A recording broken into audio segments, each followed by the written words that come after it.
Hello all, Alison here. Welcome back to Words and Pictures for some more tag time.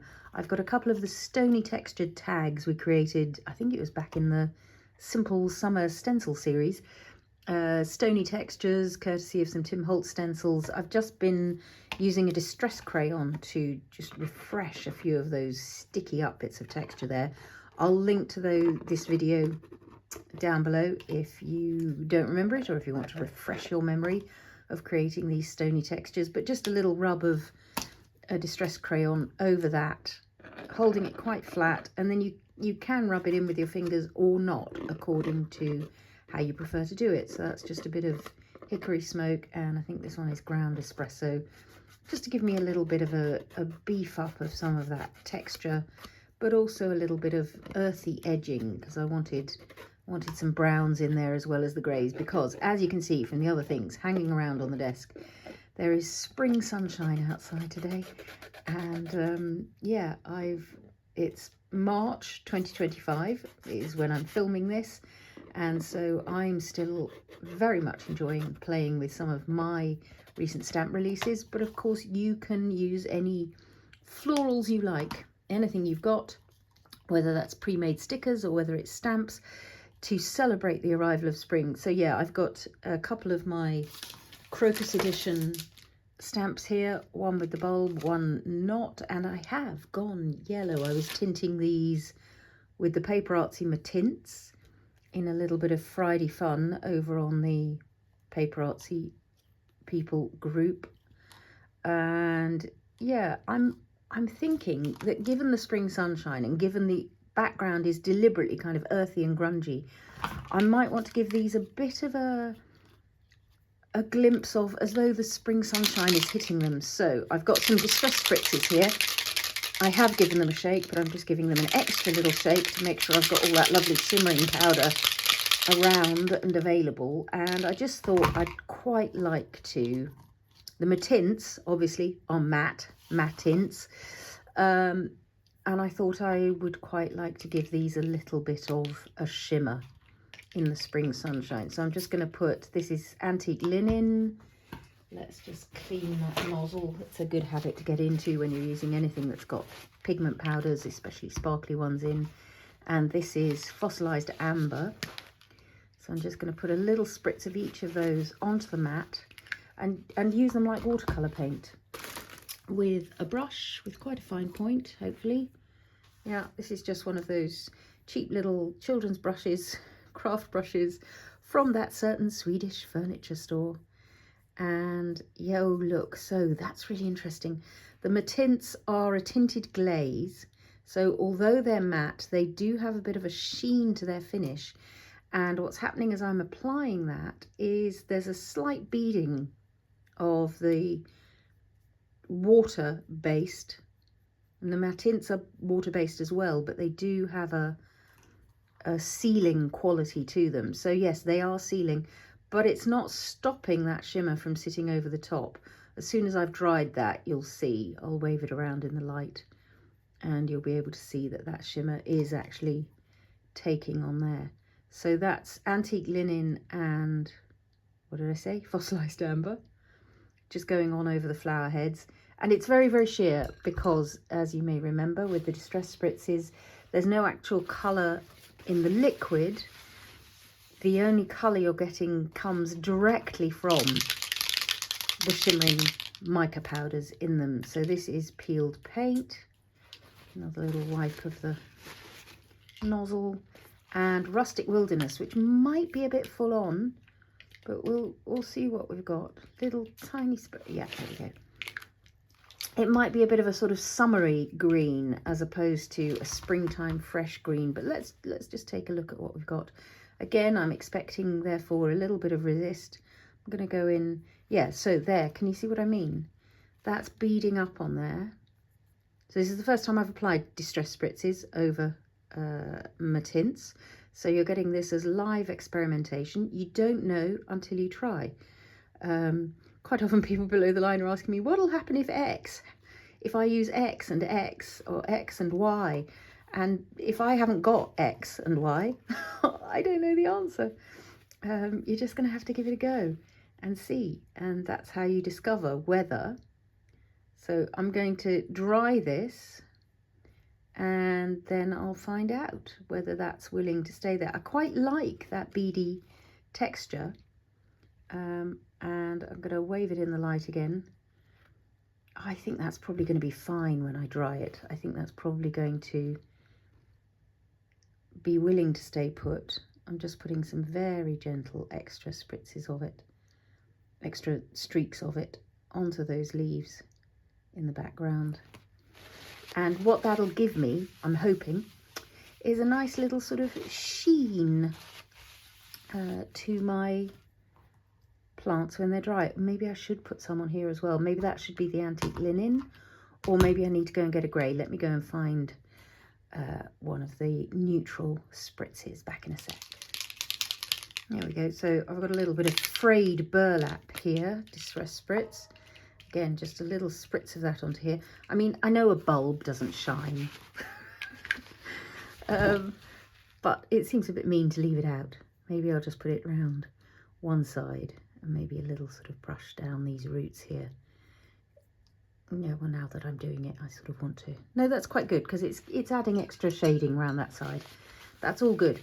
And I'm absolutely delighted to be able to say that I'm no longer, hopefully, with my heat tool, in danger of burning down the house, because I came away from the Frankfurt Creative World trade fair the other week with a brand new Wow embossing powder heat tool. Wow Embossing Powders were there. I was chatting to them about how much I love this craft mat of theirs, which lots of you always ask about, and at the moment they're not producing, so I don't tend to link it in the comments.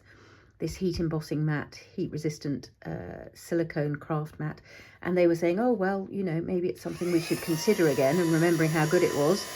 And then I mentioned that I was having trouble with my heat embossing tool, and they said, well, hang on, we think we might have a European plug just in the background. It's a little noisier than the last one, so I might pause and carry on with this. And yeah, it's my first time of using it, so I'm gonna see what's what. Back in a sec.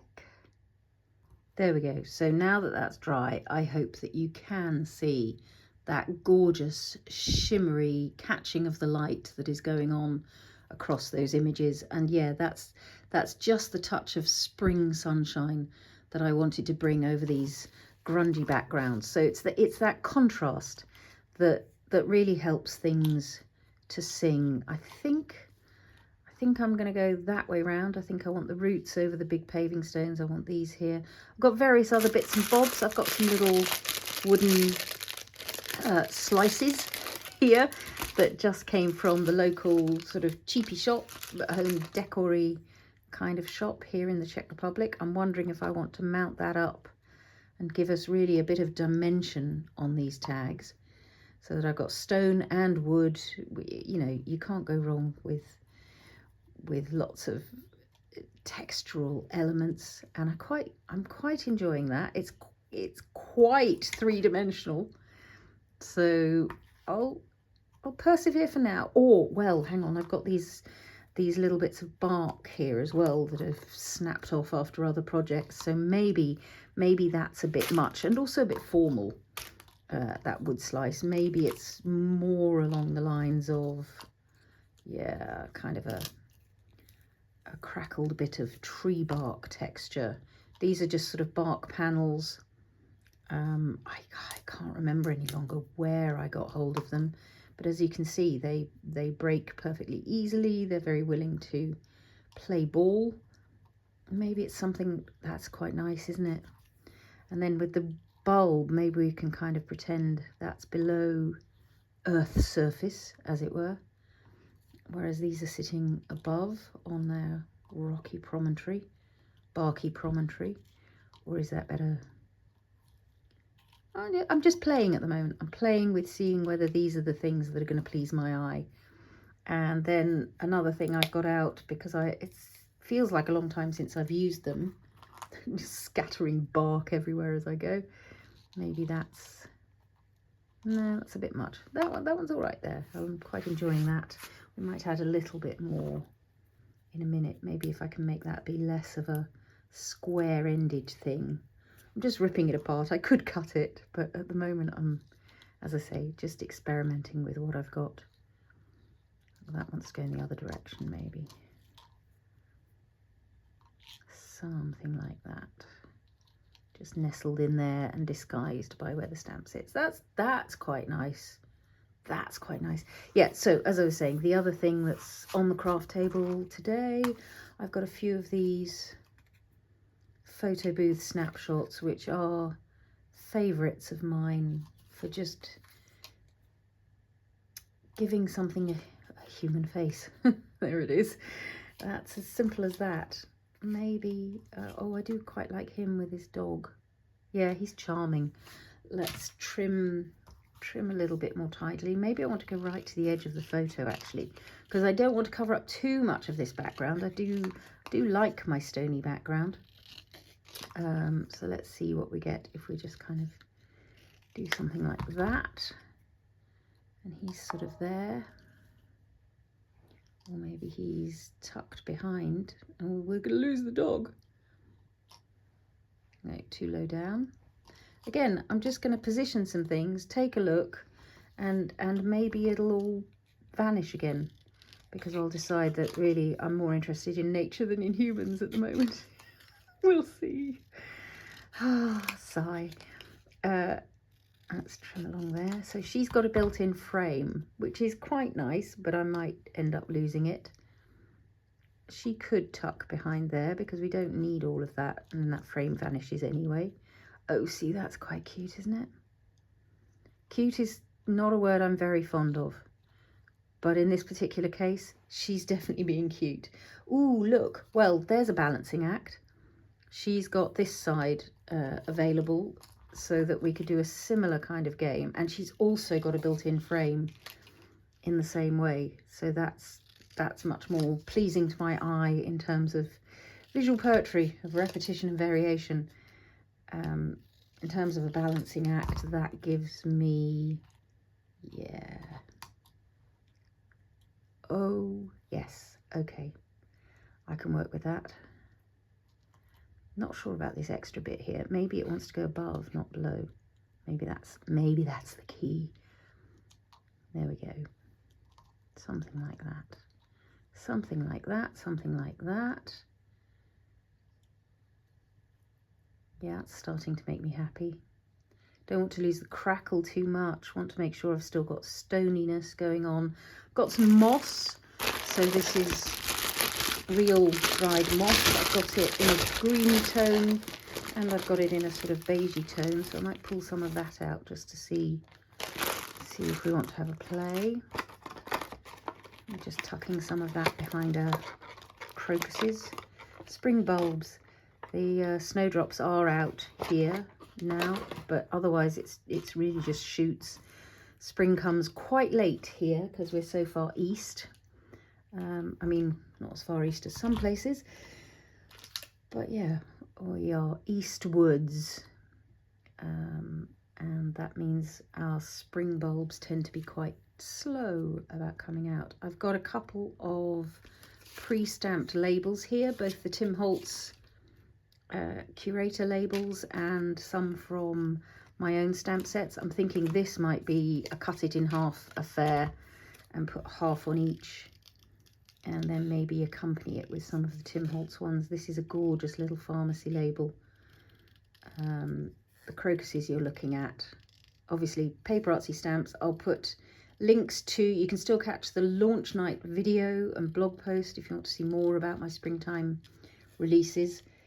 And yeah, the PaperArtsy stockist list, they are available now from PaperArtsy stockists worldwide. There's something quite nice about that, echoing the roundness of that Stony pattern, but I don't know if this wants to go on this side like so. That's quite good. Obviously I will darken that edge. That's quite pleasing. I can smell the moss. Don't want to cover up that's too close to that one. Maybe that goes up there. Ah, okay, now you're talking. So maybe this goes down here, kind of tucked behind there. Yeah, I definitely need to darken that edge because it's bothering my eye at the moment. having cut it. It's got this bright white paper edge. Those are also just tinted with a touch of the PaperArtsy Matints. Like an ink, the Matints are completely transparent, so I can go over that extremely fine detail stamp and not lose any of the delicious detail, but it just gives it a sort of tinted vintage look. Maybe you're in there, you're up there. Let's not cover up our lovely girl. Little bit of moss, do we think? Since I've got it out and it's making a mess all over the craft mat. Little tucked in bits of moss. Yes, quite enjoying that. Little tucked in bits of moss. And again, this is very loosely positioned at the moment to see whether I want it at all. And when I've made that decision, then I can proceed with more attention. Yeah, okay, I'm going to get rid of the bulk of that because I don't think we need masses of it. Do I want some of the light stuff? That's quite nice too. Let's keep some out just for now,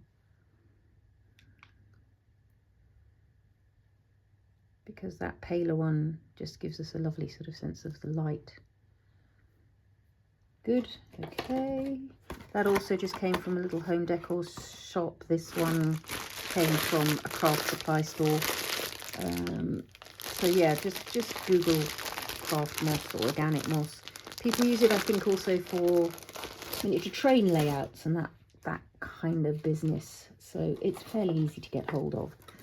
I'm gonna clear up this mess because it's gonna bug me and yeah, get in the way. So back in a sec.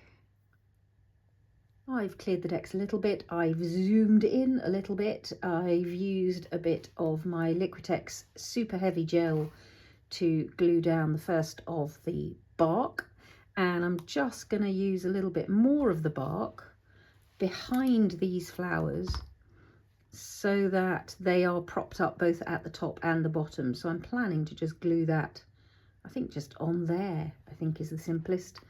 And yeah, I'm dotting between the super heavy and just my usual acrylic glue. This is Cosmic Shimmer, which I believe is a UK brand, so I don't know that it's available in the US, but any acrylic glue will do.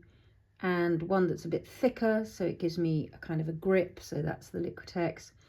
And then I'm just going to pop that, oh, I need some glue down here to receive it onto there. So that's just going to give it, there we go, that dimension at the top as well. Can you see? It's just keeping it lifted away from the surface of the tag. I've glued a little bit of moss already. I'm going to glue a little bit more just to disguise the base of that where I've cut the stamp out. Which, yeah, I've done, you know, not genius fussy cutting, but it's enough for me. A little bit here, maybe a little bit tucked behind. Oh no, because that's where the girl is going, isn't she? I'm still not entirely convinced by the pale moss. I may be pulling it out again any second now. So she's going to tuck just behind here. This bark is not fully glued down yet, so I've still got time at the moment to tuck that down behind. That's back to the basic thin acrylic glue so that I can slide her in. Just adjust her position till I've got her where I want her. I might use a clothes peg on that just to hold her down and glue her. I think I'm sticking with this up there. Grand. So once you can see what's going on here, I'm probably going to stop the camera again and just glue down everything else. I pulled out a few of the pre-made Curator labels, the Tim Holtz, possibly one of my favourite releases ever from the Ideology range. I use these tiny labels again and again and again and again. They just add such gorgeous vintage detail. And yes, I'm thinking of just sort of layering a couple of those into the mix alongside my round stamped label, so that it just gives you that sort of cluster of vintage goodness. Something like that. there's one that I've stamped there as well, stamped and tinted. So you can, yeah, you can create really lovely little clusters combining the pre-made and the stamped and painted, or whatever it may have been. Yeah, it's going to be something like that. I'm going to have a play. You don't need to watch me fiddling with where I put my labels and then gluing them down. So I'll be back when that's basically in position. And oh yes, well, I'm going to need some words as well, aren't I? I might have to dig out some word stickers and see what that's going to be. There we are. So as you see, I have been deploying the clothes pegs as things were drying, just clipping that on. Because you're gluing onto such a textured surface, it can sometimes be hard for the glue to just know where you want it to hold on. So just using that clothes peg as things dry is a really good way to help that to happen. I'm enjoying those little tiny labels. As you can see, in order to encourage that springtime glow, I've picked some that have got a bit of a yellow echo of my crocuses. And yeah, still loving how that shimmer of the Distress Spritz on the crocus just catches the light. Words. I meant to pull out some word stickers while I had the camera stopped and I forgot. So let's just see. I'm just going to look at them for a second and see what I think I might want. I don't think it's going to be the black stickers. I'll have a look at the small talk maybe in white. Might be clipping stickers. I might use some words from, see, a light exists in spring, the hidden life that breaks forth. They're probably good, aren't they? So, and that means I can choose what colours to stamp them in. Maybe I want them stamped in green. Yeah, so we can stamp in leaf green, which is a lovely sort of bright springtime green. Maybe a combination of leaf and olive, actually, because that'll echo the mossiness as well as the stems of these. So that just means I need some white card. Must be some white card lying around on the desk somewhere. Oh, look. Yeah, look. These are the bits that I have already been stamping on. So that's, between them, that's going to be enough. I might have to just say goodbye to that. Well, I should be able to fit it just down below. Right, so what do we want? We want the hidden life that breaks forth. We want a stamping platform. And so, yeah, what I quite often do, rather than stamping in just one colour when I can't decide what colour I want, is I'll put one of the colours on. So that's the leaf green, which is a slightly paler one, going on there. And then I'm just going to use the olive and kind of tilt it so that I just hit probably the base of those words, maybe a little bit around the edges, maybe across the centre. And hopefully that'll give me a nice kind of bit of variation. Yeah, you can see the dark just creeping in around the edges there, and that's really quite nice. I might do another one just with a little bit more of the dark so that you can see another version, because it's always good to have a choice. So again, I think it's partly because I was doing it in mid-air that I didn't necessarily hit where I meant to hit. So this time I'll stick to what I know. Oh, there we go. So you can see the real difference between the bright leafy green and the olive there. And that gives me a chance to see both of them in action. And then my other phrase, a light exists in spring. So a light exists in spring is both the first line and the title of an Emily Dickinson poem. The hidden life that breaks forth, I'm going to have to double check, but I think that's the one that comes from Christina Rossetti. So they're both female poets on this set. Christina Rossetti's poem Spring has within it the line about hidden life breaking forth. So in another sort of double version, leaf green and, oh, see, that's got a really nice balance of both. That's partly because there was still some, no, there can't have been olive on that. It's the first time I've stamped that, so I'm telling you a lie. This time I'm going to put principally olive and then hit it with some leaf green. And I'm hoping I've just got room here. Yeah, there we go. Plenty of room. Plenty of room. There we go. So let's just snip those. It's archival ink, so it'll dry reasonably quickly. This is PaperArtsy Smoothie stamping paper, which gives you a lovely clean surface to stamp onto and gives you lovely detail when you're working with fine detail stamps. Let's have a look what we've got. I think I'm gonna like, I can't decide. Look at them in place and that's going to tell me. So yes, word stickers or stamped phrases, anything.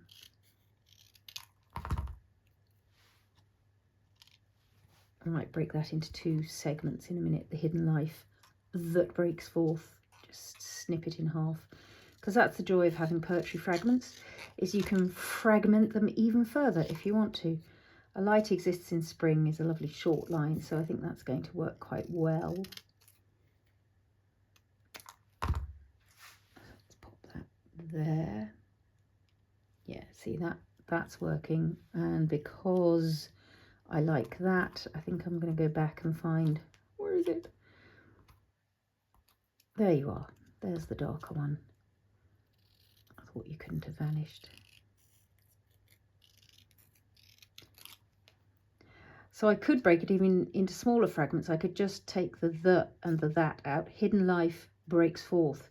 The hidden life that breaks forth gives me a nice break in that thought. The hidden life that breaks forth from the bulbs. Yeah, that's nice. I like that. So I'm just going to trim that end a bit better. Because A, it's a bit crooked. Not that wonky bothers me. I don't mind things being a bit wonky, but there's a bit too much white paper at the very end. Obviously, I'm going to ink the edges of those. I just looked at the back and thought, I've told a lie that that's design paper, not smoothie paper, but it's not a lie. It's just that on the back was a stamping of one of the other ephemera stamps from the set. So I've got those ready to use another time. Pop them to one side. Yeah, inking these. I'm going to have a little play with whether I might want to put them somewhere else on the tag. But I think once they're inked, they'll sort of blend into that background a little more easily. They're sticking out to me at the moment just a bit too much. So I'm going to do my inking, I think, in watering can, just because it happens to be nearby. And I think because it's grey, it'll allow them to fall into the background in quite a nice way. It's got, the blending sponge has got a bit of brown on as well. That's all good. So one of the things that is possible is maybe I want them down here on the bark. That's quite nice. Let's have a look what we've got here. Let's ink up first. See, this is, yeah, this is automatically making me happier as soon as I've got the inking around the edge there. It just allows it not to be so in your face, springing out of the background as though I've just plonked it there, which in all fairness I had just plonked it there, but now I can help it to shift into the background and just hover into awareness gradually. Maybe it wants to also attach where the labels are, maybe it wants to come out from the labels, maybe it wants to, I'm going to have another look at it down here, maybe across the top of the photo, in which case what would this one want to do? No, that's, I mean, that's way too much going on down there, isn't it? See, that one's position sort of works up there. I'm comfortable with that, and it's not covering up too much stony texture. It's got a kind of, yeah, although it's a bit bitty. Let's attach it to that cluster of labels. See if that makes us happier. And what can we do the similar thing here? The hidden life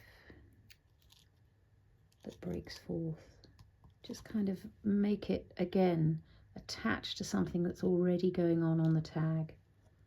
And I sort of don't mind that it's partly covered by that little crocus stem. Or I've got another little label down here. Maybe it's going either side of the roots, because that is where the life is breaking forth from, of course. And maybe that would put this one down below.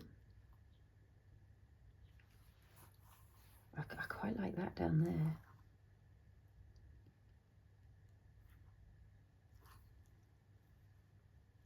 I'm going to do some more playing with where I want that. I'm almost certainly going to put some twine through the top here.